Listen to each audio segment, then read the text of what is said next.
So what I want to talk about within that is just the different levels of support that we have at Dawson for children, the types of support that we have, and then the parent piece as well when it comes around. So I think, it's important for people to realize like our biggest goal is obviously that every kid succeeds academically, right? But in the modern classroom, you're going to have kids at all different levels, right? For instance, in Nolan's class, you're going to have kids that come in kindergarten who don't know how to read yet, right? Barely even can identify letters, and that's normal, right? In that spectrum. But at the same time, there will be children that come into kindergarten fully reading, right, and ready for something more. And the way we were taught when we were kids was kind of like teach to the middle, right? Just like teach to whatever standards there are in that grade and just teach to the middle, which obviously is hard for kids who are not there yet. And it's hard for kids who are beyond that space. And so, a modern school looks quite different if it's doing its work well. But there's some key pieces within that we do that I think maybe people don't know about that is helpful for people to see. Right, so the first thing that you need to do when you're supporting a whole school of kids is universal screenings, right? So you need to be checking where your kids are at early and often, and you need to be using a variety of sources for that. So we're using the MAP test, obviously, that we talked about last time. We're using the DIBELS, which is a universal screener for literacy, and we're using other assessments through our math program and our literacy program to make sure that we know where kids are at. Right, because obviously you can't be meeting kids' needs if you don't know where they're at. So we're doing that first, right? Then next, obviously, you need to have good teachers and high quality teaching happening in the classrooms using best practices and methods that are going to be effective in causing learning in children, right? After that, we continue assessing, right? So I think a lot of times schools fail where they just assess at the beginning of the year and then they're done. And then they can't figure out where the kids are at throughout the year. They can't course correct when they need to with certain children. So we're monitoring kids and making sure that they're learning through those same things, through the DIBELS, through the MAP, through our classroom assessments in Math and Focus and Collaborative Classroom.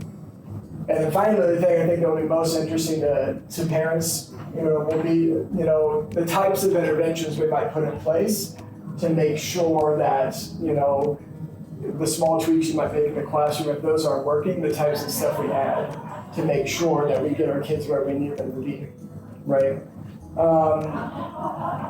So we look at tiers of support for our kids, right? The tier one, I'm going to talk about this more, is where the core of what we do in a classroom, right? That's whole group instruction and or small group within the class, teacher and assistant in K-2, and then there's the teacher in 3rd through 5th. Tier 2 is when you start to break kids into smaller groups and provide that support a little bit more often.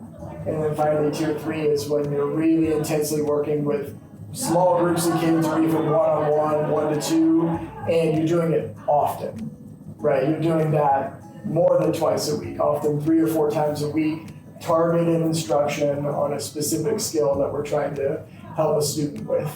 And we'll talk about when that happens at Dawson. So, oh man, that didn't come out the way I wanted it to come out. The key to this point, I can shrink that for a second. The key to that one is within research, and there's a lot of educational research right now about class size, right? It doesn't matter if you have a class of 12 or a class of 30. If you don't take advantage of the size difference, if you don't change your instruction. If you're going to whole group instruct to a group of 12 kids or a group of 30 kids, there's really not much difference, right? The evidence shows that in education, right? The key and the advantage of having a small class size is when you change how you instruct because of the small numbers, and you take advantage of that within the way you teach in a way that you can't necessarily do when you are in a class of 30 by yourself. So, how do we support kids at Dawson? There's so many ways, right? And these are just many of the ones that I thought might be fun to talk about, right? Classroom push-in in Tier 2. We have 2 learning support people who work to push in the classrooms, right, to support kiddos with literacy and math blocks so that we can make sure that when our kids are doing rotations, they're getting hopefully 2 adults teaching and 2 times where they're doing independent work within our math blocks, whether that's in kinder or 4th and 5th, right? But they're getting that extra push and support during small group to give targeted instruction. We're doing enrichment competitions, right? A couple weeks ago now at our community meeting, they announced Battle of the Books.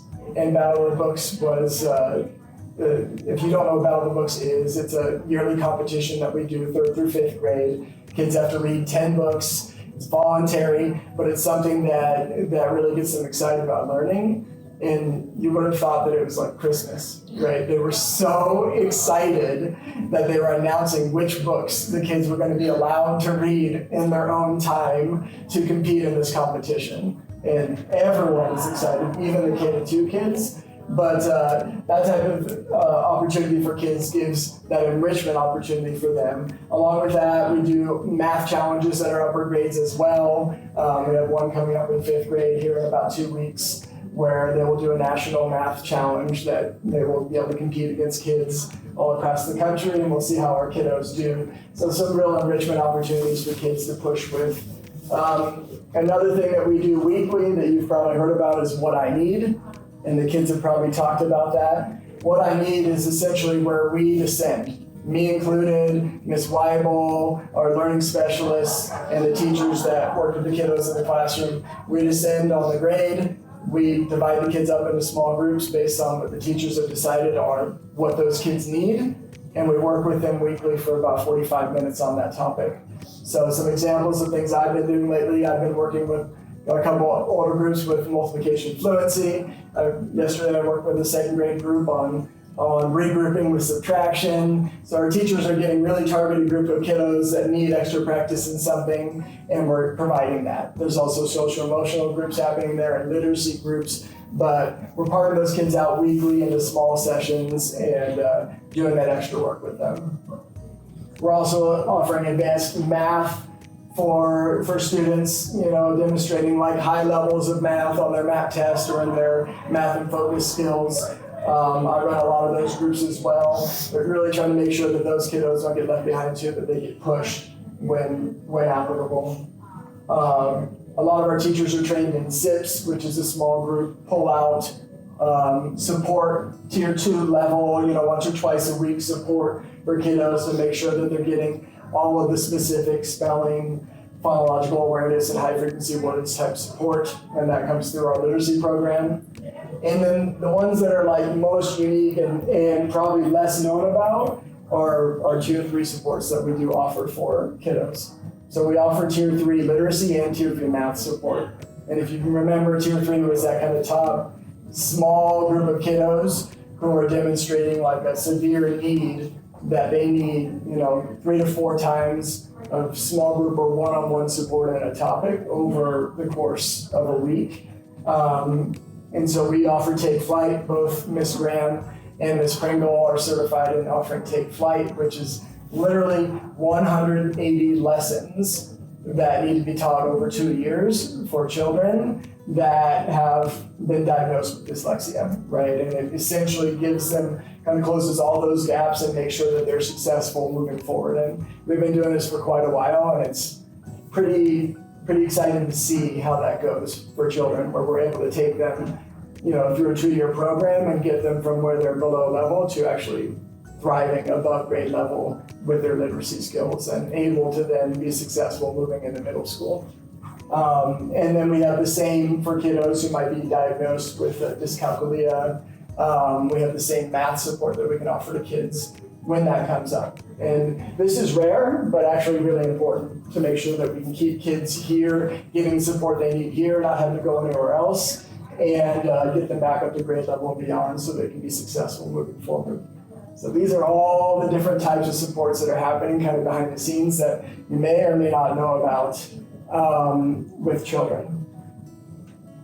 And then the last thing I just wanted to bring up was about pulling in the same direction, right? That when parents have concerns, whether those are academic or social emotional, they're like, let us know, right? Let us know early so that we can start to address it. We can talk about what we know, what assessments we have in any particular area, and then what we can do to address those needs.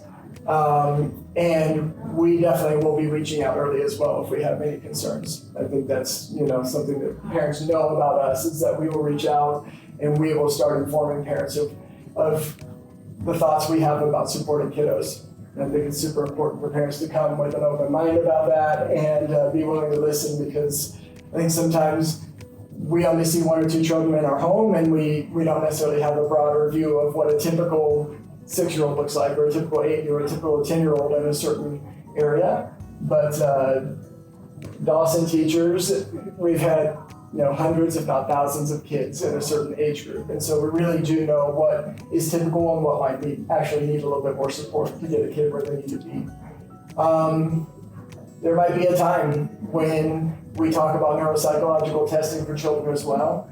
I think this is something that people are really scared to talk about for kids, but out of all the parents that I've worked with who have done this for their children, they're all grateful they did it once they've done it, because it tells them so much more about the strengths their kid has and also the areas that we need to grow them, and it gives us the information to actually make changes in the classroom and the supports that we have to help kids succeed. So it's fascinating how many parents come back and say that they regret not having done that earlier for their child. So if that ever comes up, please reach out to us, because and lean in with us on this situation, because it's something people get nervous about, but in the end, it's one of the best things you can do for your kid. If we're in a situation where we're trying all kinds of things but can't quite figure out what it is that we're missing to support a kid, this usually gives us more information to make sure that we do that well. And then finally, what it often leads to is a learning plan in the school, which is designed by our learning support teachers and then implemented in the classroom. It follows the kids all the way through. It provides them accommodations in the classroom and on testing, which becomes important later on for children. And the only thing we ask is that we do get some kind of documentation, some official testing information that then can lead to creating a learning plan and following kiddos.